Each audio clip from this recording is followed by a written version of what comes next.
मित्रों, जब भी आप यूट्यूब पर यूपीएससी सर्च करते हैं तो उसके अलग अलग जॉनर्स होते हैं कि royal entry videos, mock interview videos, 4 बजे उठ के पढ़ाई के वीडियोस। और क्योंकि अब एग्जाम करीब आ रही है तो एक और नया जॉनर खुल गया है, डी कोडिंग द सिलेबस।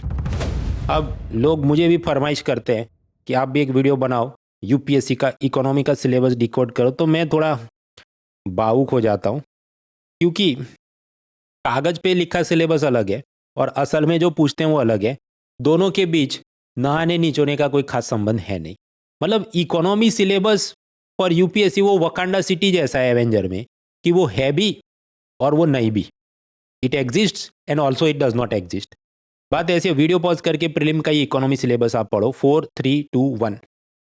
अब आप सिलेबस पढ़ के आपको क्या दिखता है कि ज़्यादातर इसमें जो मुद्दे हैं ह्यूमन रिसोर्स डेवलपमेंट के आसपास है। बराबर, तो कायदे से वो ज़्यादा पूछना चाहिए, लेकिन नीचे जो लिखा है social sector initiative etcetera, etcetera के नाम पे मन मर्जी उनको जो पूछना है पूछ लेते हैं। तो ह्यूमन रिसोर्स डेवलपमेंट के बारे में 2025 प्रीलिम में उन्होंने कुछ नहीं पूछा, बाकी सारी चीज़ें पूछ ली। शेयर बाजार के 4 सवाल पूछ लिए, बजट के 6 सवाल पूछ लिए, ये सब कुछ नहीं पूछा। तो असल में यूपीएससी के सिलेबस के हिसाब से अगर हम तैयार करें तो चैप्टर लिस्ट बन नहीं सकती। तो मैं अलग से 6 पिलर में पढ़ाता हूँ। कहाँ से कितना पूछा गया उसकी मैं चर्चा करूंगा, अपन वो वीडियो के मिडल पार्ट में आएगा। अभी जो मुझे बात करनी है कि ये जो फरमाइशें आती हैं कि यूपीएससी इकोनॉमी का सिलेबस डिकोड करो, तो वो इस कारण से मुश्किल हो जाता है। हालांकि आप कहेंगे भाई तुम्हें चाहे जितना उस पर रोस्ट करना हो, लेकिन हमको तो एग्जाम पास करनी है, तो कुछ बुक लिस्ट बता दीजिए।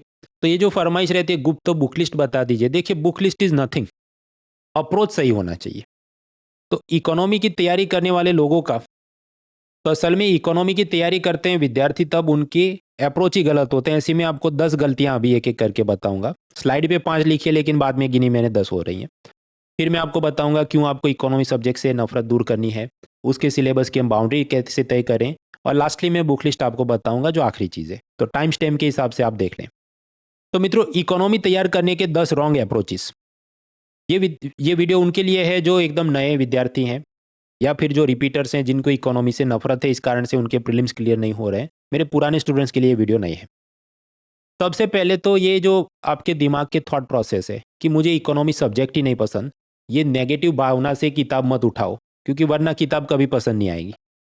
दूसरा, कॉफ़ी के बारे में कहा जाता है it is an acquired taste. आप पहली बार पियेंगे आपको कड़वा लगेगा, मज़ा नहीं आएगा, धीरे धीरे उसमें रुचि बढ़ती है। इकोनॉमी भी कुछ ऐसा ही है। अब कुछ लोग कहेंगे नहीं, हमने तो 5-6 बार पी ली कॉफ़ी, फिर भी हमको तो कड़वी ही लगती है। तो इस पे भी डिपेंड करता है ना भाई कि आपने वो कॉफ़ी कहाँ पी थी। गल्ले पे पी थी, अच्छे कॉफ़ी में पी थी, बनाने वाले का स्किल सेट क्या था। तो जो इकोनॉमी पढ़ाना होता है, अगर सब्जेक्ट में नफरत है तो स्टूडेंट, तो एक तरफ टीचर की भी कुछ तो गलती होती है। खैर, इकोनॉमी के सारे बेसिक कंसेप्ट मैं सोमवार को पढ़ाने वाला हूँ। फ्री लाइव स्ट्रीम होगा अनअकैडमी ऐप पे, रात 9 बजे आप जुड़िए।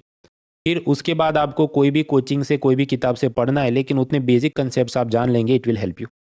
फिर आपको कॉफ़ी का स्वाद, मतलब इकोनॉमी सब्जेक्ट अच्छा लगेगा। Link is in the description. सोमवार रात 9 बजे। आगे बढ़ते हैं। इकोनॉमी की तैयारी करने का जो गलत अप्रोच है, सबसे पहले तो जेम्स बॉन्ड बाबू शो ने, उनका कल्याण हो नहीं सकता। मैं एग्जांपल देता हूँ। पैसा ट्रांसफ़र करने की ऑनलाइन टेक्नोलॉजी है। एक है आरटीजीएस, उसमें लाखों करोड़ का पैसा एक बार में भेज सकते हैं। दूसरा होता है नेफ्ट, उसमें थोड़ी छोटी रकम भेजने के लिए, और 30-30 मिनट पे सेटलमेंट होता है।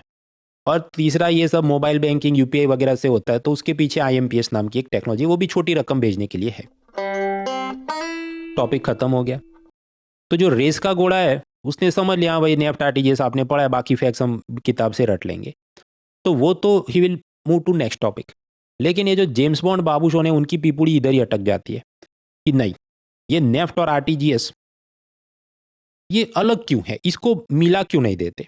मतलब मेल फीमेल अलग है, तो प्रकृति ने मनुष्य को अमीबा जैसा, या वो ऐसा क्यों नहीं बनाया कि मेल फीमेल एक के अंदर ही हो। Why doesn't RBI merge them. तो मेरा ये कहना है भाई, ये जो आपके दिमाग में अचानक से फितूर आ गया कि नेफ्ट आरटीजीएस को मर्ज कर देना है, क्या ये एग्जाम के लिए काम का भी है या नहीं।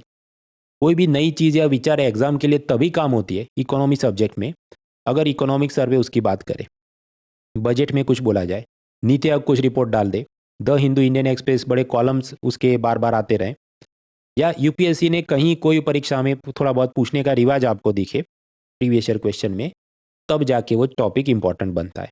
तो उस हिसाब से नेफ्ट आरटीजीएस को मर्ज करना चाहिए, ऐसा तो 7 जन्म में मैंने तो कभी सुना नहीं इसमें, तो मेरे दिमाग में तो ये काम का टॉपिक है ही नहीं। तो जो सवाल आता है व्हाई नॉट मर्ज देम, फालतू का सवाल है, और आपका यूपीएससी इकोनॉमी पढ़ने का अप्रोच ही गलत है, आपको उसको सुधारना है। देखिए तारे ज़मीं में आमिर खान वो दरशील सफारी को बहुत प्यार मोहब्बत से समझाए, और वो फिल्मों में अच्छा लगता है। कॉम्पिटिटिव एग्जाम तैयारी करने आए तो आपको वो प्रोफेसर वायरस जैसा हार्डकोर मोड में ही रहना पड़े। क्योंकि आप समझो जो हिमेश रेशमिया ने इंडियन आइडल में बोला कि मुझे तेरे घर में रोटी चाहिए, क्यूरियोसिटी होना अच्छी बात है, स्कूल कॉलेज के बच्चे क्यूरियस रहे, नया नया सीखे, अच्छी बात है, पर कॉम्पिटिटिव एग्जाम में वो क्यूरियोसिटी कम होनी चाहिए। जो मटेरियल दिया गया पढ़ना है, रटना है, आगे बढ़ना है। सेकंड, तो ये पहला एग्जाम्पल हुआ। जेम्स बॉन्ड बाबू सोनू के 2-3 एग्जाम्पल और मैं बताऊं। आप जानते हैं एक डिजिटल करेंसी है बिटकॉइन, वो सरकार ने नहीं बनाई है, वो एनोनिमस सब चलता है, तो उसको ट्रेस करना मुश्किल है किसने किसको क्या पैसा दिया। टेरर फाइनेंस, नार्को जो डील्स होते हैं, ड्रग्स बेचना खरीदना, उसमें उसका मिसयूज होता है। तो आपको अगर प्रीलिम्स में पूछे तो भी करेक्ट है, मेंस में पूछे तो भी करेक्ट है कि it is difficult to trace bitcoin, correct है। अब ये जेम्स बॉन्ड बाबू शो ने उसमें घुस जाते हैं कि नहीं नहीं ये तो ट्रेस तो कैसे नहीं कर सकते, कुछ तो आईपी एड्रेस होगा ना, वो उसके कंप्यूटर में और मोबाइल फोन में ये वाला नंबर होगा, वो उसमें चले जाते हैं, वी कैन ट्रेस इट। भाई पण कौन पूछ रहा है आपको, ये जेम्स बॉन्ड गिरी का क्या मतलब है। बाकी सब लोग आगे बढ़ गए, तुम इधर फंसे हुए, तुम चैट जीपीटी को पूछ रहे हो, नेट सर्च कर रहे हो, वीडियो देख रहे हो। तीसरा है वकील बाबू सोने। वकील बाबू सोने ऐसे होते हैं, अगर उनका टेस्ट में एमसीक्यू गलत हो जाए तो वो कबूल नहीं करते, वो वकील बन जाते हैं कि टीचर के सामने सर चैट जीपीटी में ऐसा लिखा है, नेट पे ऐसा दिया है, तो आपका अलग क्यों जा रहा है। भाई आप समझो यूपीएससी में जो एमसीक्यू बनाए जाते हैं इकोनॉमी के, वो चैट जीपीटी को पूछ के नहीं बनाते, वो बनाते कहाँ से, NCERT, budget, economic survey, news, press information bureau या कुछ एडवांस बुक। बहुत रेयर सिनेरियो में इंटरनेट से उसने कुछ उठा के पूछा हो। तो चैट जीपीटी को पूछने मत जाओ, यहाँ पर क्या जवाब बन रहा है ऑफिशियल आंसर की, उसको मिला के बनाई जाती है, चैट जीपीटी से नहीं। इसके कुछ और एग्जाम्पल, एक कंसेप्ट है लीगल टेंडर, मतलब वो ऐसी करेंसी है कि आप लोन चुकाते वक्त उसको इस्तेमाल करो तो जो लैंडर है, बैंकर है, उसने उसको स्वीकार करना ही होगा, मना नहीं कर सकता। तो आपने अगर भारत में बैंक ऑफ बड़ौदा से लोन लिया, डॉलर बिटकॉइन में आप चुकाओगे, वो मना कर देगा। आप 500,000 के डीमोनेटाइज नोट्स दोगे तो भी मना कर देगा। 50 पैसे या उसके ऊपर की करेंसी जो अभी वैलिड है उसको आप दोगे, वो स्वीकार करेगा। So these are all legal tenders. कौन सा, ग्रीन कलर वाला, 50 पैसा और उसके ऊपर की जितनी करेंसी है। तो यूपीएससी में पूछा गया सीडीएस में एक बार कि 50 पैसा लीगल टेंडर है, तो जवाब है करेक्ट है। अब वकील बाबू सोनों का क्या चलता है, नहीं नहीं हमारा लोकल दुकानदार तो 50 पैसे नहीं लेता, तो ये ऐसा कैसे। भाई वो नहीं लेता तो आप एफआईआर करो, इधर तो एमसीक्यू टिक करना है, वो जिस हिसाब से करना है करो। तो वो उसी में फंसे रहते हैं, उनका एमसीक्यू गलत हो जाए तो कबूल नहीं करते कि मुझे रटना है, वो वकील बन जाते, चैट जीपीटी लेके आते हैं। तो लीगल टेंडर भी मैंने आपको 2 लाइन का मुद्दा अभी खत्म कर दिया मैंने। तो नेक्स्ट मुद्दे पे चलो, अगर सच में आप रेस के घोड़े हो, जो टॉपर बनने आया है, जो सड़क का सांड है, उसका कोई एजेंडा नहीं होता कि मुझे डेली कौन सा टॉपिक, कितने सब्जेक्ट, कितनी मिनट, कितने घंटे में खत्म करने हैं। उसको बस वो घूमते रहे, सड़क के सांड का क्या एजेंडा, इधर उधर घूमते रहता है, मुंह मारते रहता है। उसी तरह ये जो आईएएस नहीं बनने आए, वकील बनने आए, वो इसमें फंसे रहते हैं। थर्ड या फोर्थ जो भी, फालतू की खिचड़ी मत करो। जीडीपी है, मतलब पूरे देश में एक साल में कितना उत्पादन हुआ, उसको कैलकुलेट करने की 3 फॉर्मूला है, मैं अभी आपको 2 फॉर्मूला बताता हूँ। पहला ऐसा है कि जीडीपी मतलब consumption, investment, government expenditure plus export minus import, CIGXM। अब इसमें आई का मतलब होता है आई फॉर इन्वेस्टमेंट। जीडीपी नापने का एक और तरीका है कि वेजिस, इंटरेस्ट, प्रॉफिट, रेंट, इन सबको मिला दो तो जो मिलेगा उतना भारत में उत्पादन हुआ होगा। तो इधर जो WIPR वाली फॉर्मूला नीचे है, उसमें आई का मतलब क्या है, इंटरेस्ट। तो 2 अलग हुआ ना, तो खिचड़ी मत करो। जब एमसीक्यू आई फॉर इन्वेस्टमेंट उधर जाता है, इधर आई फॉर इंटरेस्ट जाता है, ऐसा क्यों है। पाइथागोरस में A² + B² = C² क्यों है, तो वो पाइथागोरस थियरम साबित करने का यूपीएससी नहीं पूछती आईएएस एग्जाम में, वो आपको सीधा वो फॉर्मूला ही पूछती है या उसका इंटरप्रिटेशन पूछती है। तो फालतू की खिचड़ी कर लेते हैं, टीचर को सवाल पूछते रहे, एमसीक्यू गलत टिक करते रहे।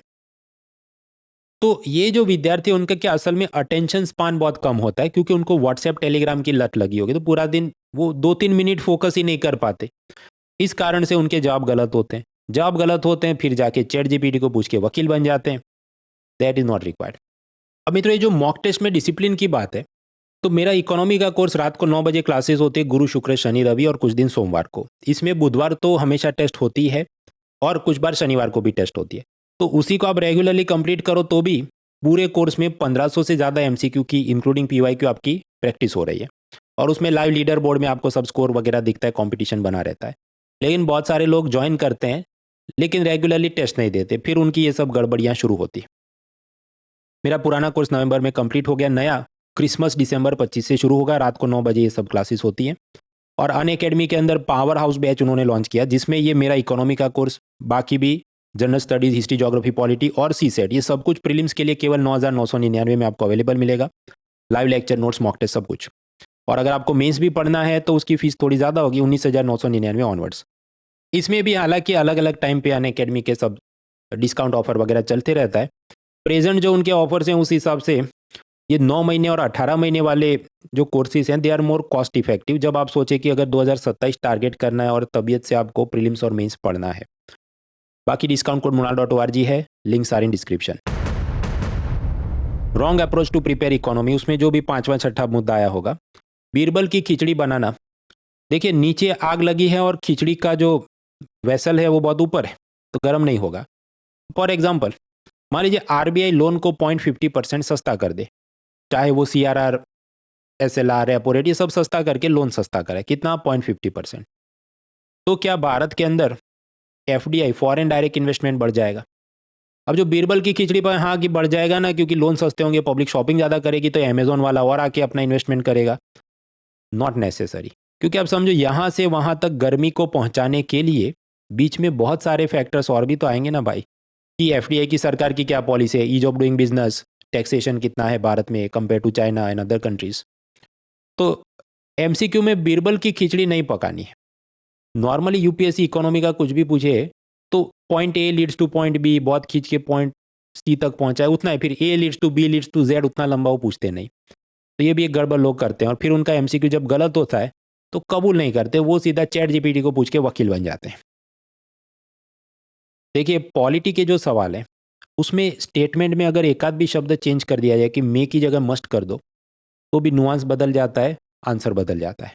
इकोनॉमी के सवाल जो उनके प्रोफेसर्स बनाते हैं वो इतना सोच विचार नहीं करते। उनको अगर रॉन्ग स्टेटमेंट करना हो तो वो पूरा ही उल्टा लिख देंगे, कि मान लीजिए हेडक्वार्टर देहरादून में हो, उसकी जगह दुबई लिख दे, या किसी चीज़ से महंगाई बढ़ने वाली हो तो उल्टा लिख दे कि घटने वाली है। तो वो इतनी मैथी मारने नहीं बैठते कि आप ऐसा वकील बन के छोटा छोटा उसमें जाओ। एक और एग्जाम्पल, महंगाई नापने का एक इंडिकेटर है कंज्यूमर प्राइस इंडेक्स।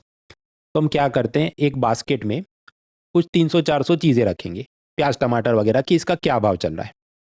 तो ऐसी 300 शॉपिंग आइटम्स का मैं एक बास्केट बनाऊँ, 2011 में क्या भाव था, फिर हर महीने दुकानदार को पूछूं, करते करते 2025 में पहुंचे, और फिर आप देखें कि साल दर साल कितनी महंगाई बढ़ी है। That is consumer price index.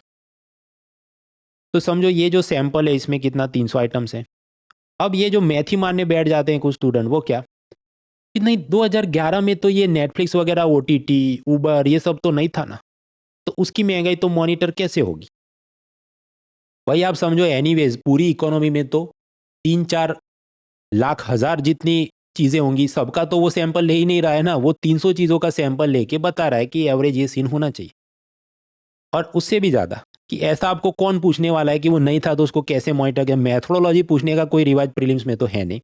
Mains में एक बार ऐसा रैंडम सवाल आया था, लेकिन उसको देख के आप इसमें घुसोगे तो बाकी सब्जेक्ट रह जाएंगे। तो दिमाग जो रेस के घोड़े का हो वो ये सब सोचने नहीं बैठेगा। ये सड़क के सांड होते हैं, उनका एक घूमते रहता है इधर उधर। जो पढ़ा है भाई 2-3 पेज का CPI, तो मेरे ख्याल से एक आध पेज का मुश्किल से मुद्दा है, उसमें इतना सब मैथी मारने की क्या जरूरत है। ये जो मैथी मारने बैठ जाते हैं, जो PhD करने बैठ जाते हैं, जेम्स बॉन्ड बन जाते हैं, सड़क के सांड है, ये असल में एक ही व्यक्ति होता है, उसके इतने सारे चरित्र होते हैं, वो किसी का भाई किसी की जान है। तो अगर आपका ये सब एटीट्यूड है, मैं ये भी नहीं कह रहा माँ के पेट से उसको ब्रह्म ज्ञान हो गया हो कि कैसे पढ़ाई करते हैं, लेकिन UPSC करने जो आए तो ये सब किरदारों से बचना है, ऐसे लोगों की दोस्ती से भी बचना है और खुद भी ऐसा बनने से बचना है। अब जो भी ये 7वां 8वां गलत अप्रोच इकोनॉमी की तैयारी का, ज़रूरत से ज़्यादा एक्सेल जगलिंग करना। एक्सेल शीट का उपयोग है, कि 100 सवाल पूछे गए थे, आप बनाओ अपनी एक्सेल शीट कि मेरे मटेरियल में से था कि नहीं, मैंने सही टिक किया कि नहीं, बराबर है। लेकिन ज़रूरत से ज़्यादा उसकी भी मैथ ही मारने बैठ जाते हैं लोग, कि जैसे कंज्यूमर प्राइस इंडेक्स मैंने आपको बताया 2020 में पूछा, 2021 में इन्फ्लेशन के और 2 सवाल पूछे, फिर 22, 23, 24, 25 कुछ नहीं पूछा।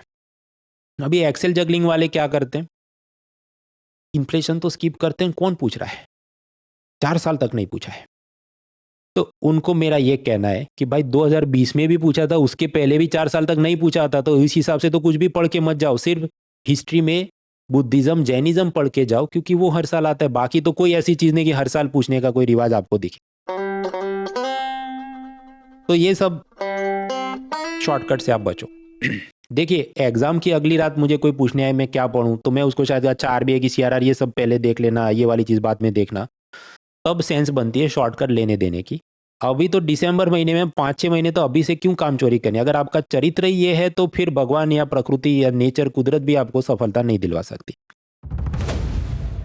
ये जितने अभी धीरे धीरे एग्जाम करीब आएगी, एक्सेल शीट जगलिंग करने वाले बहुत सारे बरसाती मेढक यूट्यूब पे वीडियो बनाएंगे कि देखो पीवाईक्यू ट्रेंड ही सबके, ये पूछेंगे, ये नहीं पूछेंगे, ये 5 साल पहले पूछा था तो वापस आना चाहिए, इसका ऐसा एलिमिनेशन टेक्निक है। तो आप सब लोग लिख के रखो, जैसे ही प्रीलिम खत्म होगी इनका टोन बदल जाएगा। देखो तुमको सपना आ जाना चाहिए था, यूपीएससी तो ऐसा ही पूछती है, यूपीएससी टेस्टिंग आई कि नहीं क्यों, खुद की कोई जिम्मेदारी नहीं। तो इनके भरोसे मत रहो, तमीज से जो सब पढ़ना है पढ़िए। ट्रेंड प्रिडिक्शन मैं भी करता हूँ कि फॉर एग्जांपल इकोनॉमी 6 पिलर में पढ़े, तो पहला जो पिलर है मनी, बैंकिंग, फाइनेंस, इंश्योरेंस, उसमें 6-7 सवाल आते हैं, इसलिए उसको हम ज़्यादा पढ़ते हैं। तो वो तो हिस्टोरिक ट्रेंड है कि पिछले 10, 15, 20 साल से ऐसा ही चलता है। तो मैं भी ट्रेंड का कुछ तो प्रिडिक्शन करता हूँ, लेकिन उस हिसाब से शॉर्टकट ऐसे भी नहीं है कि ये 20 पेज का मटेरियल ले लो कल्याण हो गया, नहीं।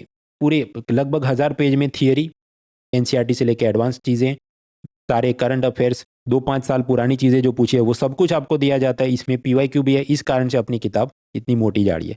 जिनको ये शिकायत है तो बहुत मोटी जाड़ी किताब, भाई तो तुम पढ़ने आए हो या शादी के लिए लड़की ढूंढने आए हो, पहले ये नक्की करो। और उसमें आईएएस जैसी परीक्षा में जो तैयारी करने बैठा उसको मोटी पतली किताब की तो वो शिकायत होनी ही नहीं चाहिए। अभी कुछ लोग एक्सेल एनालिसिस में कैसा ढूंढ के लाएंगे कि देखो इस बार यूपीएससी ने ऐसा पूछा, मान लो सीपीआई, तो अगले साल तो नहीं पूछेंगे ना, तो ये टॉपिक स्किप कर देते हैं। अब ऐसा आप हर जगह करेंगे तो आपकी जो ऊपर रूफ है, छत है, उसमें बहुत सारे छेद हो जाएंगे और आप बह जाएंगे। एग्जाम्पल, एक ऑयल रिफाइनरी है, वो लोग सऊदी अरब से ऑयल खरीदते हैं, उसे हम कहें अपस्ट्रीम। ग्राहक को बेचा डाउनस्ट्रीम पेट्रोल पंप में। तो जो अपस्ट्रीम है उसको कौन रेगुलेट करे, डायरेक्टर जनरल ऑफ हाइड्रोकार्बन। जो डाउनस्ट्रीम है उसको कौन रेगुलेट करे, petroleum and natural gas regulatory board, PNGRB. अब इन्होंने 2019 में पीएनजीआरबी के बारे में एक प्रश्न पूछा। उस वक्त मैंने नहीं पढ़ा था क्योंकि वो इतनी फेमस चीज़ नहीं थी और उसके पहले इतना बारीक पूछने का रिवाज नहीं था। हालांकि उन्होंने पूछा, फिर मैंने अपना कंटेंट अपडेट किया। उसके बाद 20, 21, 22, 23 कभी नहीं पूछा, 2025 में वापस पूछा, और वो ऐसा पूछा कि जो पढ़ाया था उसमें से वो मैनेज हो सकता था। तो इस कारण से ये जो जिद लेके बैठते हैं ना कि ये तो एक बार पूछ लिया तो अब दोबारा नहीं पूछेंगे इसको देखने के, नहीं, पीवाईक्यू आप सॉल्व करिए। ये तो एक एग्जाम्पल हुआ, ऐसा एक और माइनर और मेजर मिनरल्स का भी पूछा गया। तो आप पीवाईक्यू बार बार सॉल्व करते हैं और अपने नोट्स में जितने गैप एरिया है उसको फुलफिल करते हैं। सिर्फ इकोनॉमी की मैं बात नहीं कर रहा, पॉलिटी, हिस्ट्री, सब जगह। हालांकि हिस्ट्री में कम रखना क्योंकि वो तो बहुत लंबा हो जाएगा, वरना पॉलिटी में खास करना चाहिए। फॉर एग्जाम्पल, इस बार कुछ पूछा लोकपाल की रिटायरमेंट एज क्या होती है, मान लो वो नहीं दिया लक्ष्मीकांत में, तो लिखो बाजू में मार्जिन में अपने पेन से सर्च करके। ये आप करेंगे process, it will help you over the period of time. Economy तैयारी का गलत है अप्रोच, जो भी अभी 8वां 9वां मुद्दा आया हो कि जो लोग आईएएस बनने नहीं है उनको रविश कुमार का स्क्रिप्ट राइटर बनना है, तो वो भी इकोनॉमी पढ़ने का गलत है अप्रोच है। फॉर एग्जाम्पल, सरकार की एक योजना है स्मार्ट सिटी, बेकार सी योजना, बजट की बर्बादी, ऐसे रविश कुमार ने बहुत वीडियो बनाए और मैं उनसे सहमत भी हूं कि बराबर है आपकी बात। पर आप यूपीएससी देखो कैसा प्रश्न पूछ रहे, वीडियो पॉज करके देखिए। 4, 3, 2, 1 2025 मेंस में ये जो पूछा कि भाई ये स्मार्ट शहर से गरीबी भी हट गई, पिछड़ों को न्याय भी मिल गया, ये तो देव मानुष योजना है, ऐसा तो उसका पूछने का टोन है। तो ये सब वीडियो देख के आपने जो ज्ञान हासिल किया उसमें क्या है, क्योंकि आप समझो उसने ऐसा भी नहीं पूछा critically examine, do you agree, ऐसा नहीं है। डायरेक्टिव वर्ड क्या है, how does it solve this, मतलब वो ऐसा मान के क्या सॉल्व तो करता है, कैसे सॉल्व करता है उसकी तुम लिखो कहानी। इस कारण से सरकार का क्या क्रिटिसिज्म, ऐसे सब वीडियो वगैरह में बहुत दिमाग नहीं लगाना चाहिए। कभी कभी यूपीएससी सरकार की निंदा वाले सवाल पूछती है।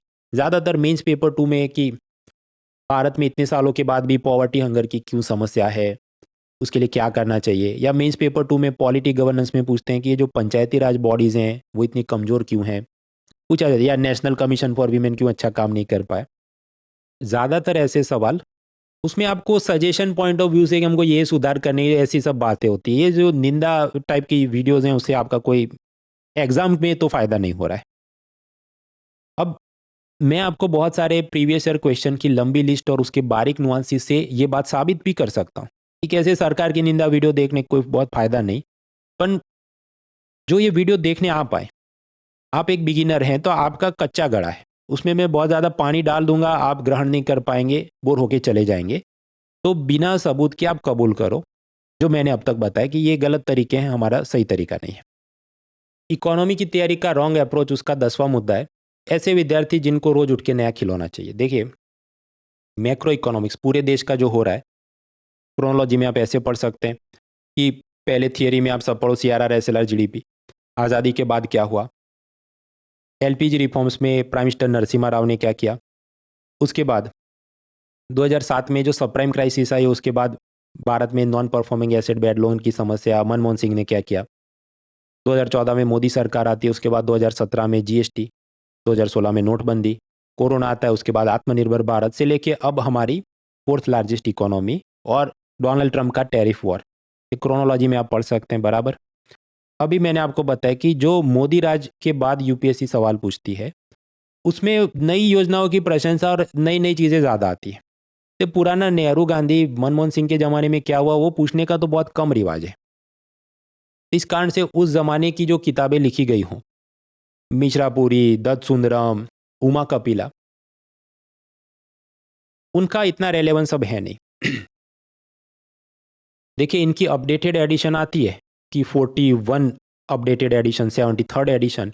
पर तकलीफ क्या है, मुझे लगता है पुराने ऑथर्स तो बहुत बूढ़े हो गए होंगे, तो जो पब्लिशर हैं वो कोई कंटेंट राइटर को बिठा के भाई बजट, इकोनॉमिक सर्वे और इंपोर्ट एक्सपोर्ट का कुछ डेटा अपडेट कर दे तो हमारा नया आ जाएगा किताब। तो ये तो कॉलेज के स्टूडेंट्स के लिए किताबें हैं। इसमें वो अपडेट भी करे तो भी वो यूपीएससी ट्रेंड के हिसाब से सब अपडेट नहीं कर रहा है कि अगर कायदे से करना हो तो नेहरू गांधी का बहुत सारा उसमें ट्रिम कर देना चाहिए, कम कर देना चाहिए। तो इन बुक्स का आईएएस की परीक्षा में रेलेवेंस बहुत कम है, सिवाय के इकोनॉमिक्स आपका ऑप्शनल सब्जेक्ट हो, जनरल स्टडीज में तो रेलेवेंस कम है। अब कोई आपको ऐसा कहे देखो ये सब कि मैं गजब नोट्स माइंड मैप बना के आपको दे दूंगा, ये नया मेरा झुंझुना है, तो वो भटक जाते हैं कि ये सब ये एनसीईआरटी और ये बाकी चीज़ नहीं, हमको ये इसमें जाना है। तो उन सबको मेरा यही प्रश्न है कि इसका उपयोग क्या है। रिटर्न ऑन इन्वेस्टमेंट आप देखिए, जो भी आप कोई किताब देख रहे हैं, बात पैसों की नहीं, पैसे तो चलिए आप मैनेज करते, पर टाइम और जवानी के आपके साल जो फालतू की चीज़ें देखने में वेस्ट हो गए आपके अटेम्प्ट, वो कहाँ से वापस लाएंगे। अगर तुम इतने साल से पढ़ा, तुमको सब खबर होगी, हमको कैसे पता चले कौन सी चीज़ काम किया नहीं है। उसके लिए जो भी जहाज समंदर में है, एक ही लाइट हाउस उसका है जिसको उसको देख के चलना है, वो है प्रीवियस ईयर क्वेश्चंस। फ्री में टॉपिक वाइज डाउनलोड कर सकते हैं unacademy.com/content/upsc/download। प्रीलिम्स और मेंस दोनों के, इंग्लिश हिंदी दोनों भाषाओं में टॉपिक वाइज आपको मिल जाएंगे, उसका आप लाभ उठाएं। मित्रों, मैरिज क्या है? एक इंस्टीट्यूशन है, दो आत्माओं का मिलन है। तो यूपीएससी की तैयारी भी कुछ ऐसा ही है कि आपकी आत्मा और किताब की आत्मा या आपके जो भी नोट्स हैं उनकी दो आत्माओं का मिलन है। उसके अलावा जितना भी बाहर काउं काउं काउं चल रहा है वो सब कर्कश्वर है। चाहे कोई पढ़ा रहा है, कोई यूट्यूब वीडियो बना रहा है, अल्टीमेटली आप हैं, आपके नोट्स या किताबें। तो मैरिज की तरह उसको देखना चाहिए। कुछ विद्यार्थी भटक जाते हैं, वो मैरिज एज एन इंस्टीट्यूशन नहीं देखते, वो वेडिंग एज अ प्रोसेस या वेडिंग एज एन इंडस्ट्री जो बन चुकी है, कि उनको इसमें ज़्यादा रुचि है कि मंडप कैसे मैं सजाऊं, कि कोई मुझे एकदम माइक्रो स्टडी प्लान बना के दे, एक एक मिनट का मैं कैसे हिसाब रखूं उसकी बात करें, या मुझे वेडिंग फोटोग्राफर मतलब मेंटोर्स चाहिए, ड्रोन से फोटोग्राफी हो, ये सब मुझे करवाना है। और तीसरा बूफे, कि बूफे में जितना अनलिमिटेड खाना होता है उसी तरह मुझे अनलिमिटेड नोट्स और अनलिमिटेड मॉक्स चाहिए, भले मैं उतना कभी भी ना खा पाऊंगा ना डाइजेस्ट कर पाऊंगा, लेकिन मुझे बस चाहिए। तो स्वाभाविक है, इकोनॉमी भी यही तो कहती है कि कस्टमर मांगेगा, कोई ना कोई बेचने आ जाएगा। तो वेडिंग एक इंडस्ट्री बन चुका है। आपको इकोनॉमी की तैयारी कर रहे हैं तो इस चीज़ से बचना है कि मैं हूँ, मेरी नोट्स और किताबें हैं, ये मेन चीज़ होनी चाहिए। तो मैंने आपको बताया 5-6 जात के एस्पायरेंट जिनको इकोनॉमी नहीं पढ़नी चाहिए या जो गलत तरीके से पढ़ते हैं। मैं ये भी नहीं कहता डे 1 से सबको ब्रह्मज्ञान हो कि हमें कैसे पढ़ना था। लेकिन कम से कम मैंने बताया इतना, ये 5, 7, 10 गलतियों से आप बचे। देखिए जो सीरियस पब्लिक है वो तो पढ़ ही लेती है। तकलीफ ये है, ये जो बाबू सोना और ये यूट्यूबर्स हैं, ये को फ़ोन ही उनकी काँव-काँव चलते रहती है कि देखो एक्स टॉपिक पूछने का रिवाज नहीं है, इसको स्किप कर दो। ये जो वाई चीज़ थी, ये तो बिना पढ़े एलिमिनेशन टेक्निक से सॉल्व हो जाती। इसके चलते जो नए विद्यार्थी आते हैं, और अभी बहुत सारे नए विद्यार्थी आएंगे क्योंकि आप जानते हैं जनवरी में नोटिफिकेशन आने वाला है, तो वो भटक जाते हैं कि कैसे शॉर्टकट से, ट्रिक से, इजी स्टेप से मैं 5-6 महीने में ही प्रीलिम्स क्लियर कर दूं, विच इज़ ऑलमोस्ट ज़ीरो उसकी चांस है आपकी। आप बेहतर होगा 2027 को टारगेट करें। तो मैंने आपको बताया इकोनॉमी सब्जेक्ट में खुद की सबसे बड़ी प्रॉब्लम क्या, उसका सिलेबस प्रॉपरली डिफाइंड नहीं है और जो पूछते हैं वो अलग दिशा में जाता है। इकोनॉमी पढ़ाने वाले टीचर्स की क्या प्रॉब्लम है, क्योंकि सिलेबस ही एक तो प्रॉपरली स्ट्रक्चर्ड नहीं है। दूसरा, इकोनॉमी के टीचर्स का आपस में एक मत नहीं है। पॉलिटी के जितने भी टीचर हैं आप जानते हैं वो एक ही फ्लो में पढ़ाएंगे कि भाई लक्ष्मीकांत के चैप्टर के हिसाब से। इकोनॉमी में ऐसा चलता नहीं। मैं कहूँ मेरी किताब है, पर बाकी टीचर्स अपने हिसाब से करेंगे। तो इस कारण से होगा ये, कुछ टीचर 20 लेक्चर में ख़त्म कर दे, कोई 40 ले, कुछ 50 ले। कुछ के पढ़ाने का तरीका हो A to Z, कुछ ऐसा करे XY और फिर AB अंत में पढ़ाएं। इस कारण से विद्यार्थी थोड़ा इधर पढ़ते हैं, फिर इनको नहीं मज़ा नहीं आ रहा है, उधर जाते हैं। असल में मज़ा नहीं आता, समझो मैं रोज़ तो कौन से जोक्स या मीम सुना के आपको हर टॉपिक पढ़ाऊँ, कुछ तो बोरिंग चीज़ें आएंगी ही।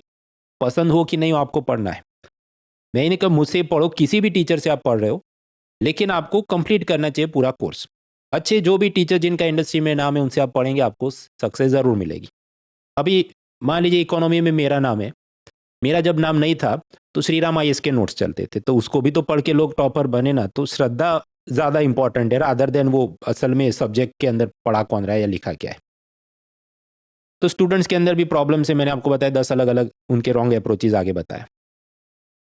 तो इकोनॉमी पढ़ने के 10 गलत तरीके मैंने आपको बताए। अभी अपनी कहानी और बाकी है। बुक लिस्ट तो मैं आपको आखिर में ही बताऊंगा। इकोनॉमी सब्जेक्ट से आपको नफरत क्यों दूर करनी है और सिलेबस की बाउंड्री अब कैसे डिसाइड करें। देखिए हिस्ट्री की बाउंड्री डिफाइन करना आसान है कि क्रोनोलॉजी के हिसाब से चलता है सब, कि एंशियंट, मिडिवल, मुगल, अंग्रेज आए, ये वो। तो लॉजिकल स्ट्रक्चर है, लॉजिकल किताबें। ऑफकोर्स रैंडम इधर उधर पूछता है, लेकिन कायदे से सीक्वेंस तो एक ही जा रहा है क्रोनोलॉजी का। ज्योग्राफी में भी अच्छी बात यही है कि जो भी पढ़ रहे हैं आप नीचे से ऊपर पढ़ रहे हैं, समझते हैं। ये पूरी अपनी पृथ्वी है, तो एकदम भीतर से हम जाते हैं और फिर ऊपर की तरफ जाते हैं कि सबसे पहले जो भी इनर कोर है, फिर सियाल, सीमा, मैग्मा जो भी आता है, प्लेट टेक्टोनिक्स, पर उसके हिलने से सब वॉल्केनो अर्थक्वेक आ गए। उसके ऊपर ये और मिट्टी चढ़ी तो लिथोस्फीयर है, वो उसके ऊपर और पहाड़ और नदियाँ आई। फिर ओशन आए, ओशन के अंदर जो करंट्स है उससे क्लाइमेट चेंज हो रहा है। फिर ये सब के ऊपर लोग रहने लगे, तो ह्यूमंस और उनकी पॉलिटिकल ज्योग्राफी, पॉलिटिकल मैप्स, और फिर वो लोग खेती बाड़ी कर रहे हैं, रोड्स बना रहे हैं। तो लॉजिकल बॉटम अप अप्रोच से आप सब्जेक्ट को देख सकते हैं, इसलिए मजा आता है। पॉलिटी में भी लॉजिकल स्ट्रक्चर है। ये जो लक्ष्मीकांत की बुक है कि चलो शुरुआत में प्रीएम्बल है, उस हिसाब से पूरा संविधान लिखा गया है, फिर fundamental rights, fundamental duties, parliament वगैरह वगैरह। इकोनॉमी में क्या है, इकोनॉमी में तकलीफ ये है कि अगर आपका देखो मैं एनसीईआरटी को बेस बना के चलता हूँ, तो ये हुई क्लास 12 की मैक्रो इकोनॉमिक्स। ये किताब की तकलीफ क्या है, इसको लिखने वाले ने तय किया है कि किसी को समझ नहीं आनी चाहिए, it is boring to read. Maharashtra की जो किताब है वो बहुत बेहतर है, उसकी के 11-12 आप देखेंगे तो बहुत सारे ग्राफिक्स चार्ट से उसने समझा, इसमें बेकार लिखा इसने।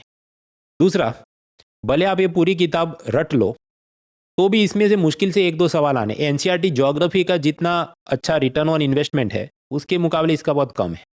जैसे अब एक साल में 1-2 सवाल आपको दिखे कि फिजिकल डेफिसिट की फॉर्मूला पूछ ली हो या आरबीआई के स्टेबलाइजेशन के बारे में पूछा हो। तो ऐसी प्योर थियरी इकोनॉमी की यूपीएससी प्रीलिम्स में बहुत कम पूछी जाती है जो आप एनसीईआरटी से सॉल्व कर सके। दूसरा, एनसीईआरटी एक और भी है क्लास 12 की, ये माइक्रो इकोनॉमिक्स। ये जो माइक्रो इकोनॉमिक्स की किताब है उसमें तकलीफ क्या है कि पिछले 13 साल में सिर्फ 2 बार ही यूपीएससी ने माइक्रो इकोनॉमिक्स पूछा है। ऑफकोर्स मैं पढ़ाता हूँ, पर अब मैं लाइव नहीं पढ़ाता, उसके रिकॉर्डेड कोर्सेज आपको अनअकैडमी पे सब्सक्रिप्शन लेते तो एक्सेस मिल जाती है। आप कहे ठीक है, तो तुम ये बोल रहे हो कि एनसीईआरटी में कम मजा है। तो फिर प्रश्न कहाँ से आते हैं? अखबार देख लेते हैं, पिछली 1 साल का करंट अफेयर्स। तो मेरा इधर कहना है, देखो पिछले 1 साल के करंट अफेयर से भी बहुत कम सवाल आते हैं। For example, online money transfer करना है, नेफ्ट, आरटीजीएस, आईएमपीएस, ये सब टेक्नोलॉजी है। पहले इनमें थोड़ी थोड़ी फीस लगती थी, फिर 2019 में फीस सब खत्म कर दी कि आप जितना पैसा ट्रांसफर करो उस पर कोई फी नहीं है। तो ये 2019 में ऐसा हुआ कि नेफ्ट, आरटीजीएस पर सरकार ने, आरबीआई ने फीस जीरो कर दी। इसके बारे में 2019 में नहीं पूछा, 20 में नहीं, 21, 22, 23 में नहीं, 24 में भी नहीं, 25 में उन्होंने फाइनली ये चीज़ पूछी। जब आप इकोनॉमी के, गवर्नमेंट स्कीम्स के सब सवाल देखते हैं तब पाएंगे पिछले 1 साल का बहुत कम करंट अफेयर्स पूछा जाता है। तो इस कारण से आप ये एक एक साल का पीडीएफ देख लेंगे और हमारा काम हो गया, that will not help. Of course ये जब से हुआ, तो मैंने तो 5-6 साल से, जब से ये टॉपिक बना कि नेफ्ट, आरटीजीएस फ्री हुआ, तब से मैं हर साल पढ़ा रहा हूँ, मटेरियल में दिया है। लेकिन इसमें फिर नेगेटिव पीआर होती है, ये तो सब पुराना पुराना पढ़ाते हैं, इतना कौन पूछ रहा है वगैरह। अब आप समझो ना, तो 6 साल में नहीं पूछा, 7वें साल में पूछा, तो मैं फी लेके भी ना पढ़ा हूँ और फिर आपको मजे करवाता रहूँ, तो एग्जाम कैसे पास होगी? तो यानी जब हम बात करें इकोनॉमी एज अ सब्जेक्ट, उसका लॉजिकल सिलेबस स्ट्रक्चर बनाना मुश्किल क्यों हो गया? कि एनसीईआरटी को आप बेस बनाओ, उसमें से मुश्किल से 1-2 सवाल आते हैं मैक्रो इकोनॉमिक्स से। माइक्रो इकोनॉमिक्स तो ऐसा है कि बहुत कम पूछते हैं, 13 साल में 2 ही बार पूछा। आपके करंट अफेयर्स देख लेंगे, पर उसमें 1 साल का बहुत कम पूछते हैं। आपको 2-5 साल पहले से क्या हो रहा है, वो सब चीज़ों की खबर होनी चाहिए। अब आपको प्रश्न हो तो फिर असल में यूपीएससी प्रीलिम्स के सवाल, इकोनॉमी के सवाल पूछती कहाँ से? देखिए, कुछ तो वो उठाते हैं, वो इकोनॉमिक सर्वे से उठाते हैं, जो भी डेफिनेशन है, डेटा है। कुछ बजट अनाउंसमेंट से आसपास पूछ लेते हैं। फिर सरकार की एक इंडिया ईयरबुक आती है, उसमें सब सरकारी योजना दी होती है। वो भी ऐसा नहीं कि इस साल की लेटेस्ट, वो 2-5 साल पहले वाली योजनाओं को अभी आपको पूछे। ये सब उनका खेल रहता है। इसके अलावा एक सरकारी वेबसाइट है, प्रेस इन्फॉर्मेशन ब्यूरो। वहाँ से अनाउंसमेंट अलग अलग, international agreement, free trade agreement हुआ हो, इम्पोर्ट एक्सपोर्ट का नया डेटा कोई आया हो। एनसीईआरटी की एक बिजनेस स्टडीज़ की किताब है, कुछ कुछ बार वहाँ से सवाल आते हैं। कुछ एडवांस बुक से कुछ बार पूछ लिया जाए, और रैंडम इंटरनेट भी कुछ बार पूछ लेते हैं कि सिंडिकेटेड लैंडिंग से क्रेडिट रिस्क कम होता है कि नहीं। इतना कौन करके जाता है? तो इकोनॉमी सिलेबस जो है, समझो कि वो एक छत है, और कोई भी टीचर या स्टूडेंट एक नोट बना दे एक बार कि मैंने ये नोट्स बना दिए, सब खत्म है। लेकिन आप पाएंगे वो छत में बहुत सारे छेद हमेशा रहते हैं, जिससे पानी टपकते रहता है। फॉर एग्जाम्पल, 10 साल से ज़्यादा मैं पढ़ा रहा हूँ इकोनॉमी, तो हर साल थोड़ा थोड़ा अपडेट किया हो, तो मैं ये घमंड में रहूँ कि मैं, मेरे मटेरियल में सब आ गया। फिर भी वो कुछ बाहर का पूछ लेते हैं। जैसे एक बार उन्होंने ऐसा पूछा कि जो एक्स जात के बॉन्ड्स हैं उसमें वाई जात का टैक्स लगता है कि नहीं, तो वो मैंने नहीं दिया था अपने मटेरियल में। फिर मैंने दूसरे साल अपडेट किया, लेकिन फिर उन्होंने वो सब धीरे धीरे पूछना ही बंद कर दिया। फिर उन्होंने शुरू किया कि रैंडम इंपोर्ट एक्सपोर्ट का डेटा पूछेंगे, उस हिसाब से थोड़ा मटेरियल अपडेट किया। उसके बाद वाले वर्षों में वो पूछना बंद कर दिया। फिर एक बार पूछा credit risk in syndicated lending, इतना तो मतलब बुक्स में भी नहीं है, वो तो नेट से सर्च करना पड़े, तो दैट हैपन्स। फिर ऐसी ऐसी योजना जो बहुत ही लो प्रोफाइल है, राष्ट्रीय गोकुल मिशन है, या अभी एक और योजना चली, प्रधानमंत्री सूर्यघर मुफ्त बिजली योजना, सोलर पैनल लगाएंगे। अब उसमें वो एकदम छोटा छोटा डेटा पूछने लगे कि इसमें 7 करोड़ लोगों को ट्रेनिंग देनी है या 7 लाख लोगों को ट्रेनिंग देनी है। तो हर बार ऐसा होता है कि बाल्टी लगाओ, मतलब कुछ नया पूछा उसी हिसाब से आप मटेरियल अपडेट करो, कुछ और पूछने लगे। हालांकि मैं अपनी धीरज खोता नहीं, क्योंकि आप समझो धीरज रखनी पड़ती है कि आप कंटिन्यूसली अपडेट करें। मैंने अभी आपको बताया कि 6-7 साल के बाद वो चीज़ पूछी जाए, लेकिन आपको धीरज रखनी पड़ती है। मतलब टीचर के रूप में मैं बात कर रहा हूँ, स्टूडेंट को मैं नहीं बोला 6-7 साल आप अटेम्प्ट दीजिए। But as a result what will happen, material will become very bulky, notes जाड़े मोटे हो जाएंगे, और उसके चलते लोगों की श्रद्धा कम हो जाती है, तो बहुत पढ़ाते हैं। खैर, लॉजिकल स्ट्रक्चर जब हमें बनाना है इकोनॉमी का, देखिए इकोनॉमी पढ़ाने का एक तरीका ये हो सकता है कि आप बात करें मैक्रो इकोनॉमिक्स से। मैक्रो इकोनॉमिक्स मतलब पूरे देश का क्या चल रहा है, उसमें आप थियरी से शुरुआत करें कि एडम स्मिथ क्या बोल के गया, और सब धीरे धीरे आगे बढ़े, CRR, repo, GDP, human development index, Sensex, rupee dollar exchange rate. उसके बाद आप ऐसा पढ़ाना शुरू करें, आज़ादी के बाद का भारत, 1991 के LPG रिफॉर्म्स के बाद का भारत, सब प्राइम क्राइसिस जो अमेरिका में 2007 में, और उसके बाद भारत में Vijay Mallya non performing asset की तकलीफ हो गई। फिर 2017 में GST और उसके बाद का भारत। और 2020 में कोरोना और उसके बाद की Atmanirbhar Bharat and all the way up to this fourth largest economy. इसके आसपास कुछ और बाल्टियां आपको रखनी पड़ेगी। गवर्नमेंट स्कीम्स हैं, बजट है, बिटकॉइन वगैरह, financial technology, human development index, global gender gap report आदि एनुअल रिपोर्ट्स, और कुछ और macro economic trends like IIP क्या चल रहा है वगैरह। ये पढ़ाने का एक तरीका हो सकता है, कुछ टीचर्स इस फ्लो में पढ़ाते हैं, कुछ टीचर्स आपको इस फ्लो में पढ़ाएं कि शुरुआत करते हैं चलो थियरी से जो एनसीईआरटी में दी है, फिर कुछ कंटेम्पररी इश्यूज देख लेते हैं, जैसे 2017 में जीएसटी आया, 2009 में बिटकॉइन आया, 2016 में यूपीआई आया, 2019 में नेफ्ट में से फी हटा के जीरो कर दी, और फिर कुछ लेटेस्ट एक साल का करंट अफेयर्स देखते हैं जिसमें budget, economic survey, government scheme, और लास्ट में कुछ पीवाईक्यू देखते हैं। तो ये भी एक तरीका पढ़ने पढ़ाने का हो सकता है।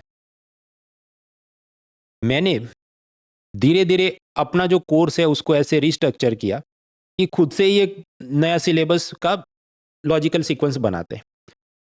देखिए, आपके पास अगर लैपटॉप है तो लैपटॉप को रिपेयर या अपग्रेड करना मुश्किल होता है, क्योंकि उसमें आप पाएंगे सब कुछ तो रैम, हार्ड डिस्क सब कुछ सोल्डर किया होता है, तो निकाल के चेंज करना थोड़ा मुश्किल। जो नॉर्मल पीसी है उसमें आपको मॉड्यूलरिटी मिलती है। मॉड्यूलरिटी ऐसे कि आप मदरबोर्ड बदल सकते हैं, कंप्यूटर का फैन बदल सकते हैं, ग्राफिक कार्ड, रैम, एचडीडी अपने हिसाब से उसको जोड़ मिलाव कर सकते हैं। तो मैं इकोनॉमी जो पढ़ा रहा हूँ 10 साल पहले मैंने पहली बार उसका वीडियो रखा था, मतलब पूरी लेक्चर सीरीज रखी थी। उस वक्त तो लाइट भी इतनी अच्छी नहीं थी, कैमरा में, मतलब ये ऑफलाइन क्लासरूम था जिसमें पढ़ाया जा रहा है, लेकिन आप देख भी नहीं पाएंगे, इतना वो डार्क बैकग्राउंड था। अब धीरे धीरे इतने साल जो पढ़ा है, एग्जाम का ट्रेंड, विद्यार्थियों के जो प्रश्न आए, उस हिसाब से बदलते बदलते मैंने अपने कंटेंट का स्ट्रक्चर, कौन सा चैप्टर पहले पढ़ना है बाद में पढ़ना है, वो चेंज किया। तो जो मेरा प्रेजेंट स्ट्रक्चर है after 10 years of this teaching, वो कुछ ऐसा है। मैं शुरुआत करता हूँ pillar 1, money, banking, finance, insurance वगैरह से।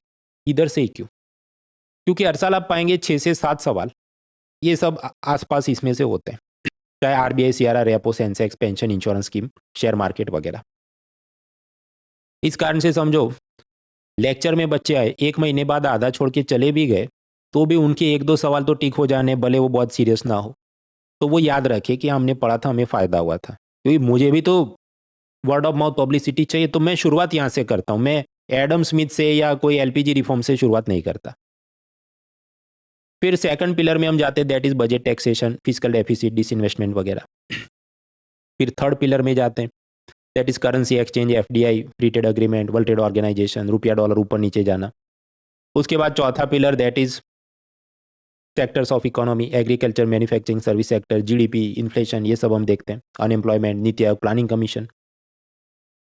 पांचवा पिलर इंफ्रास्ट्रक्चर, छठा pillar human resource development, poverty, health, education वगैरह।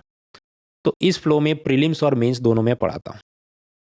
मित्रों, ऐसे 6 पिलर करने से मॉड्यूलरिटी कैसे मिलती है?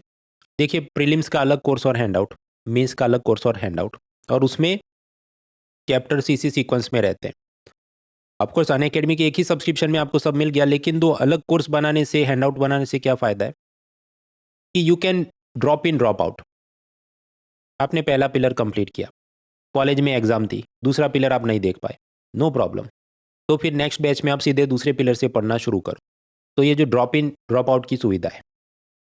सेकंड, कोर्स ख़त्म हो जाने के बाद फिर से आपको कोर्स नहीं लेना है, क्योंकि मैं हर साल पुराने विद्यार्थियों के लिए फ्री सीरीज़ निकालता हूँ। तो फेब्रुआरी में आएगी विन 26 सीरीज़, और ये आज का ऐसा नहीं, 2020 से मैं हर साल कंटिन्यूसली ऐसे अपडेट्स देता हूँ। तो आईफोन जैसा, एक बार लिया फिर बार बार नहीं खरीदना है। अब ये जो 6 पिलर है, तो उसका सीक्वेंस ऐसा ही क्यों है? ये 1 2 3 4 ही क्यों है, 4 3 2 1 क्यों नहीं किया? मतलब कि यूपीएससी का ऑफिशियल सिलेबस हमने देखा प्रीलिम्स में, वो तो ह्यूमन डेवलपमेंट की सबसे ज़्यादा उस पर जोर है। तो तुम छठे पिलर से पढ़ाना शुरू क्यों नहीं करते? मतलब छठे पिलर को पहला पिलर क्यों नहीं बोला? क्योंकि मैंने आपको बताया ना कि पहले पिलर जो है मनी, बैंकिंग, फाइनेंस, इंश्योरेंस इसलिए रखा है क्योंकि हर साल वहाँ से 6 से 7 सवाल आते हैं। मैंने असल में ओवर द ईयर्स जो ये चैप्टर स्ट्रक्चर बनाया उसको लक्ष्मीकांत के साथ मिलाने की कोशिश की है।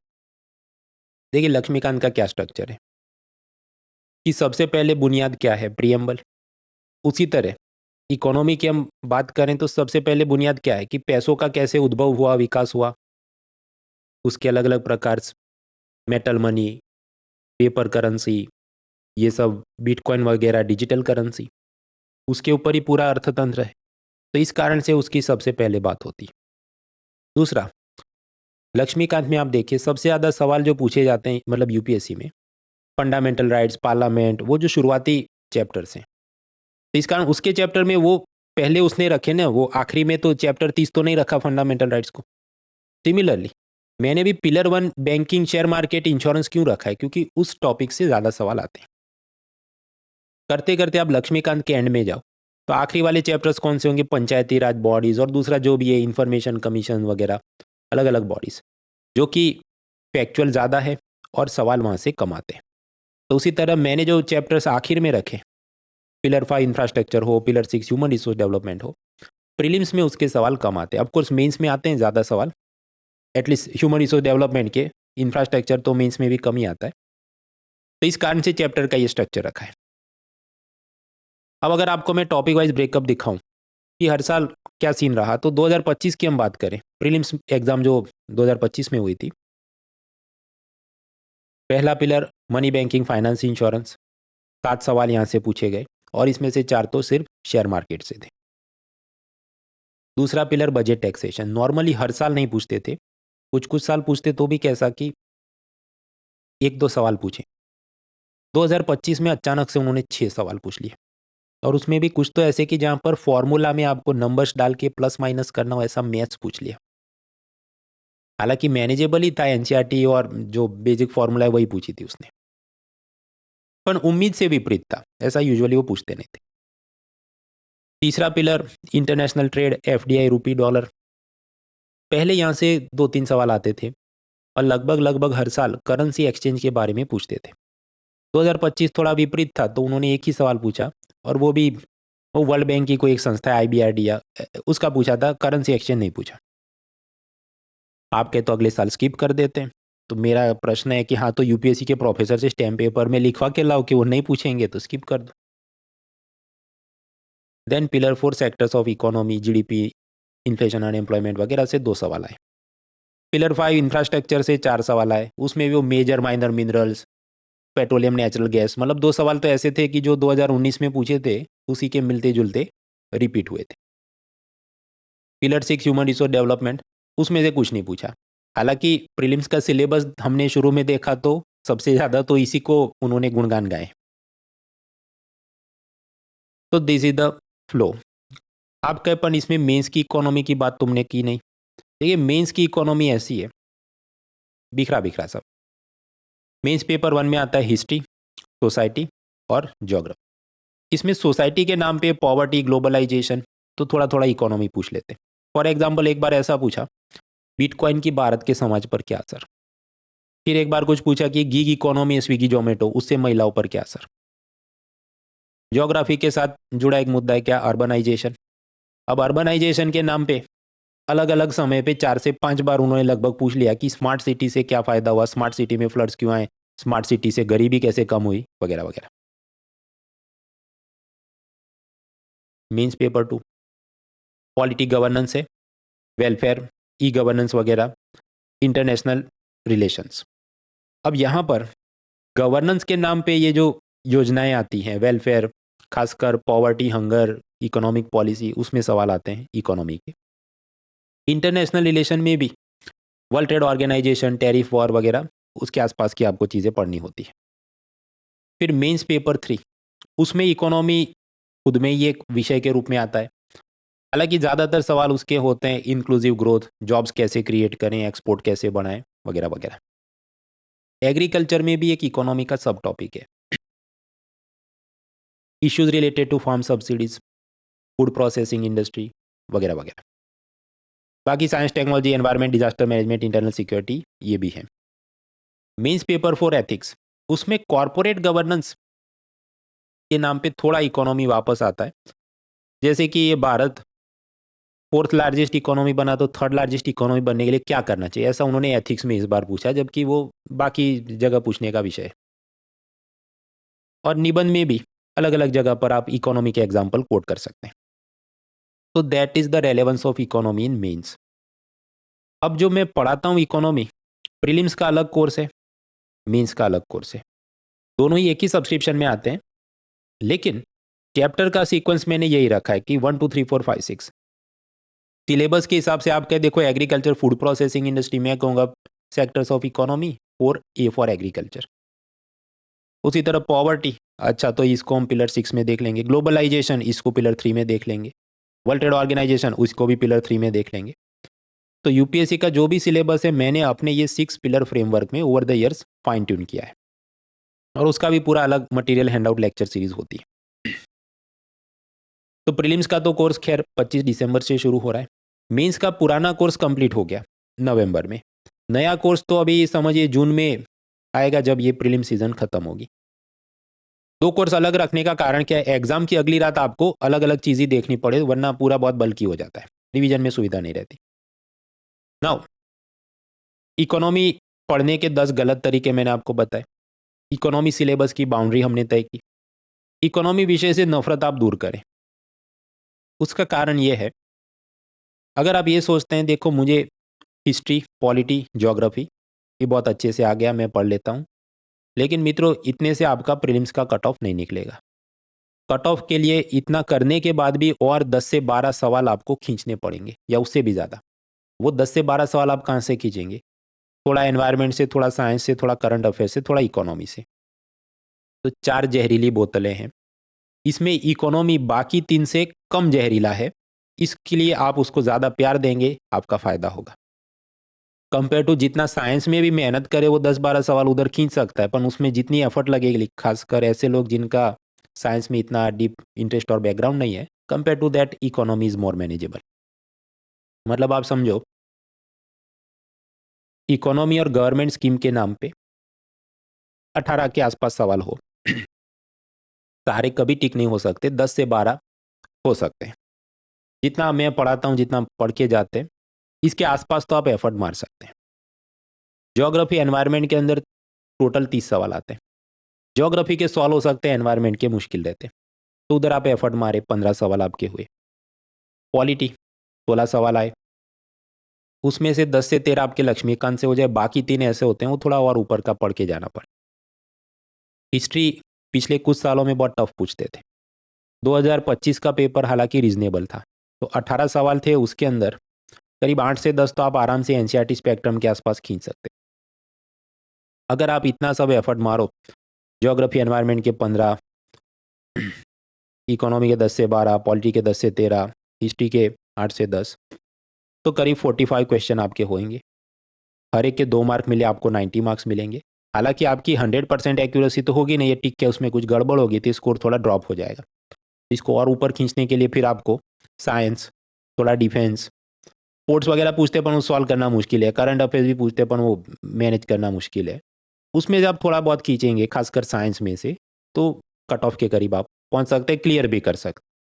तो बहुत कोई गुप्त स्ट्रेटजी या गुप्त ज्ञान लेने की खोज में मत रहो, ये पूछा वो पूछा। जो भी स्टैंडर्ड रेफरेंस बुक सब टीचर सब टॉपर रेकमेंड करते उतना पढ़ो, रटो, ये 4-5 विषयों पे फोकस करो। अब देखिए ये जो मैंने आपको एमसीक्यू पैटर्न बताया, उसमें भी ऐसा है कि किसको कौन सा कोर्स बेचना है, उस हिसाब से ये क्लासिफिकेशन बदल जाएगा। फॉर एग्जाम्पल WTO का समिट हुआ, कुछ पूछा गया, मैं कहूँ इकोनॉमी का सवाल है, जिसको इंटरनेशनल रिलेशन या करंट अफेयर्स का कोर्स बेचना है वो कहे नहीं, ये तो करंट अफेयर्स का सवाल। जबकि मैं करंट अफेयर्स को अलग सब्जेक्ट के रूप में देखता नहीं, क्योंकि अलग सब्जेक्ट के रूप में देखो तो उसमें ये स्पोर्ट्स में, खो खो में भारत ने नेपाल को कितने रन से हराया, गुकेश ने किसको हराया, ऐसा सब वो पूछते हैं, वो तो वैसे भी कोई करके जा नहीं सकता। तो करंट अफेयर्स की ऐसे हाई हाई मत करिए, आप अच्छे टीचर से अच्छी किताबों से पढ़ते हैं, बहुत सारा वो कवर हो ही जाता है। और इकोनॉमी में तो मैंने आपको बताया पिछले 1 साल का बहुत कम पूछते हैं, तो 5 साल पुरानी चीज़ें पूछते हैं, वो तो अच्छी किताबों में अच्छे मटेरियल में आ ही जाता है। ओवरऑल 2024 प्रीलिम्स का कट ऑफ क्या था आपकी स्क्रीन पर है, वीडियो पॉज करके देखो, 4 3 2 1 आपके 2025 का कट ऑफ, वो तो यूपीएससी जब रिलीज करे।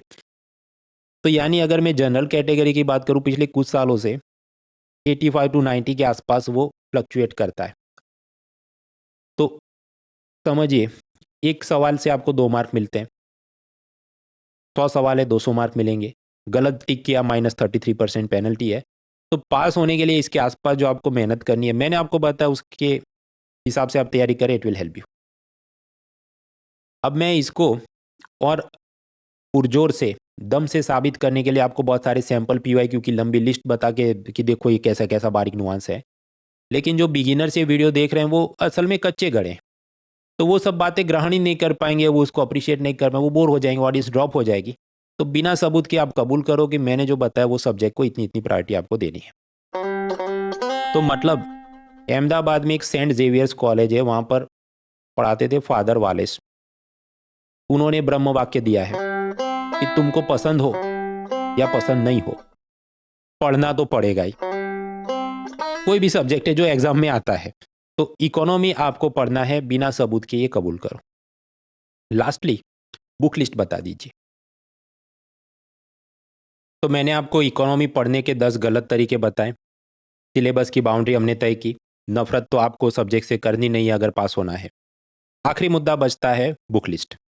ये जो क्लास 12 मैक्रो इकोनॉमिक्स की किताब है उसको आप मत पढ़ो, उसकी जगह मैं आपको रेकमेंड करूंगा या तो तमिलनाडु या महाराष्ट्र की इकोनॉमी की 11-12 की किताबें पढ़ें। उसका कारण ये है, ये एनसीईआरटी लिखने वालों ने इतना बेकार उसको लिखा है कि समझ ही नहीं है, और हिंदी मीडियम वाले को तो और समझ नहीं आए, इतना कलिष्ट उसमें अपितु ये अभिज्ञात फला डिम का सब है। उसकी जगह तमिलनाडु और उससे भी बेहतर महाराष्ट्र ने जो किताब लिखी है 11-12 की, बहुत बेहतरीन है।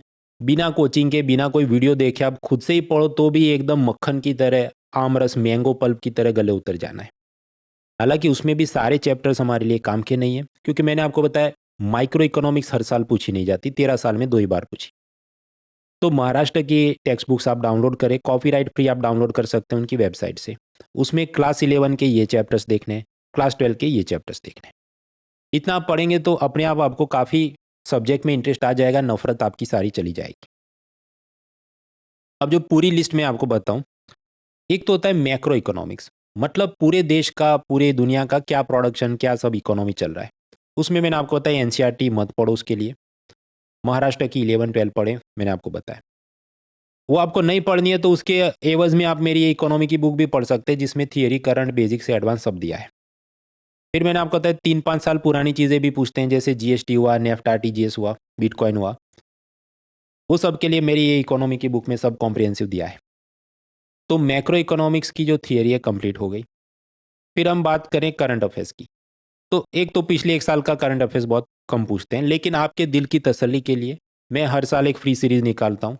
तो फेब्रुआरी में आएगी विन 26 सीरीज, और ऐसा 2020 से मैं कर रहा हूँ, उसे आप देखो। प्रेस इन्फॉर्मेशन ब्यूरो, PT 725, ये सब PDF में मत डालिए। उसका कारण कि मैं भी उतनी ईमानदारी से वो सब फॉलोअप लेके अपने 6 पिलर के अंदर उसको अपडेट करते रहता हूँ। तो 2 जगह भटकने की ज़रूरत नहीं, श्रद्धा विश्वास रखिए, क्योंकि आप समझो अगर यूपीएससी रैंडम कुछ पूछेगी तो ना उसमें होगा ना इसमें होगा।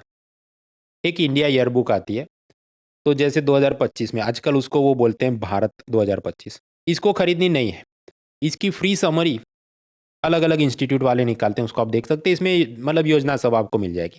हालांकि वैसे मेरी इकोनॉमी बुक में और मेरे कोर्सेज में भी सब आ ही जाता है, तो बहुत लोड लेने की ज़रूरत नहीं है। लेकिन इकोनॉमी के अलावा भी जैसे एनवायरनमेंट हुआ, साइंस टेक्नोलॉजी, डिफेंस, उसके कुछ अपडेट्स होते हैं, तो फ्री PDF जो भी निकले समरी का, अलग अलग कोचिंग इंस्टीट्यूट्स द्वारा, अनअकैडमी भी निकालती है, उसको आप लाभ लें।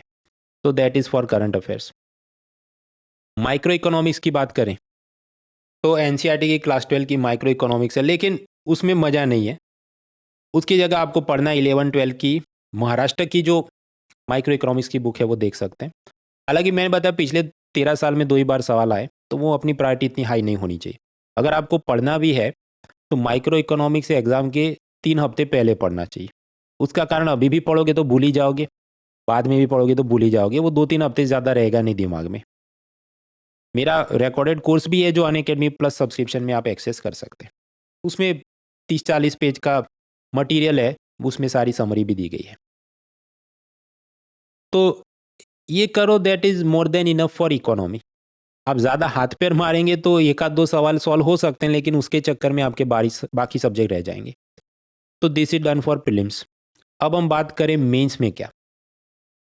मेंस में देखिए, क्लास 11 की एनसीईआरटी इंडियाज इकोनॉमिक डेवलपमेंट, ये वाली, तो इसे आप पढ़िए, इंग्लिश हिंदी दोनों भाषा में है। आपकी वोकेबुलरी ग्रामर सब ठीक होगा। बाकी पढ़ा तो वो सब कोर्स में आ ही गया है, लेकिन एक अच्छी भाषा के लिए वो मदद करता है। उसके बाद सरकारी इकोनॉमिक सर्वेस। देखिए सरकार की तरफ से हर साल 31 जनवरी को ऐसा इकोनॉमिक सर्वे आता है। आजकल तो प्रिंटेड निकालना उन्होंने शायद बंद कर दिया और जो मिलते हैं वो जेरोक्स मिलते हैं, इसको खरीदना नहीं है, पीडीएफ आप डाउनलोड कर सकते हैं उनकी वेबसाइट से। अब पीडीएफ में सब कुछ भी नहीं पढ़ना है, हर एक चैप्टर का जो इंट्रोडक्शन और कंक्लूजन दिया हो उसको पढ़िए, वोकेबलरी ठीक होगी, भाषा शुद्धि होगी। कितने पुराने पढ़ने हैं, तो जब 2022 और उसके बाद वाले पढ़िए। उससे पुराना पढ़ेंगे उसमें क्या होगा कि उसमें कोरोना की बातें ज़्यादा होंगी, और उससे पुराने वाली चीज़ें वो अब इतनी रेलेवेंट नहीं है, क्योंकि पुराने ज़माने में non performing asset, bad loan, Vijay Mallya बड़ी समस्या था, जीएसटी पर ज़्यादा बातें होती थी। अब की तारीख में डोनाल्ड ट्रंप का tariff war, fourth largest economy, आत्मनिर्भर, ये नए मुद्दे बने हैं।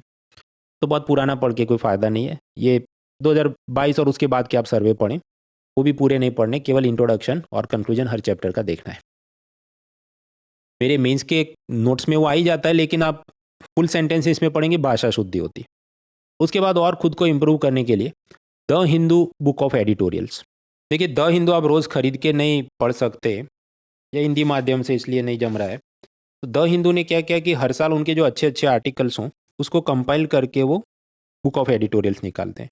वो पहले सिर्फ इंग्लिश में आती थी, लेकिन अब वो हिंदी में भी उसको बनाते हैं, और ये तो 1 साल का, अब उन्होंने ऐसा किया 3-3 महीने पे निकालते हैं। तो आराम से आप मंगवा के पढ़ें उसे, ताकि जो कुछ चीज़ें मिस हो गई हों, और ये केवल इकोनॉमी के लिए नहीं, इसमें पॉलिटी, इंटरनेशनल रिलेशन, गवर्नेंस सब कुछ आ जाता है। That will help you. Lastly mains के लिए मेरा जो कोर्स है उसका स्टडी मटेरियल है, वो सब आप देख सकते हैं। ये सब कुछ जो लिखा है काफ़ी रंग उसमें बना दिए मार्कर से, लेट मी इरेज दिस। देखिए ये सारे सोर्सेज हैं, उसमें वाइट कलर में जो है वो सब फ्री में है, और येलो कलर में जो लिखा है वो पेड है। इससे ज़्यादा हाथ पैर मारने की मैं आपको सलाह नहीं दूंगा, बाकी सब्जेक्ट तैयार करो, वरना उसमें मार्क्स कम हो जाएंगे, और इसमें ज़्यादा हाथ पैर मारे तो इसमें और मार्क्स बढ़ने वाले हैं। बाकी मित्रों मैंने आपको बताया सोमवार रात 9 बजे इकोनॉमी के बेसिक कंसेप्ट्स मैं सारे पढ़ाने वाला हूँ। अनअकैडमी ऐप पे टोटल फ्री लाइव स्ट्रीमिंग है रात 9 बजे, और उसके बाद 25 दिसंबर क्रिसमस गुरुवार रात 9 बजे से मेरा इकोनॉमी का नेक्स्ट कोर्स शुरू होगा। और ये जो इकोनॉमी प्रीलिम्स का कोर्स है वो मेरा इस 2026 की प्रीलिम सीजन का आखिरी कोर्स है, क्योंकि इससे पहले वाला मैं ऑलरेडी ख़त्म कर चुका हूँ, जो करीब जून 2025 से नवंबर 2025 तक चला था। उसमें प्रीलिम मेंस दोनों खत्म हो गया था, और केवल प्रीलिम्स की आपकी ये पढ़ाई पावर हाउस बैच है, उसमें 9,999 में ना केवल इकोनॉमी बल्कि हिस्ट्री, ज्योग्राफी, पॉलिटी, सीसेट सब कुछ शामिल है, लेक्चर नोट्स, मॉक टेस्ट सब कुछ। और आपको प्रीलिम्स एंड मेंस पढ़ना है तो 19,999 से हमारे कोर्सेज अवेलेबल हैं, और उसमें भी अलग अलग टाइम पे जो ऑफर्स चलते हैं। अभी का जो ऑफर है उसमें आप 9 महीने या 18 महीने वाला प्लान ज्वाइन करते हैं तो वो ज़्यादा कॉस्ट इफेक्टिव रहेगा, 2027 की तैयारी सुकून से आपकी हो सके। बाकी डिटेल्स डिस्क्रिप्शन में है, डिस्काउंट कोड याद रहे mrunal.org। Let's crack it. Unacademy. Let's crack it.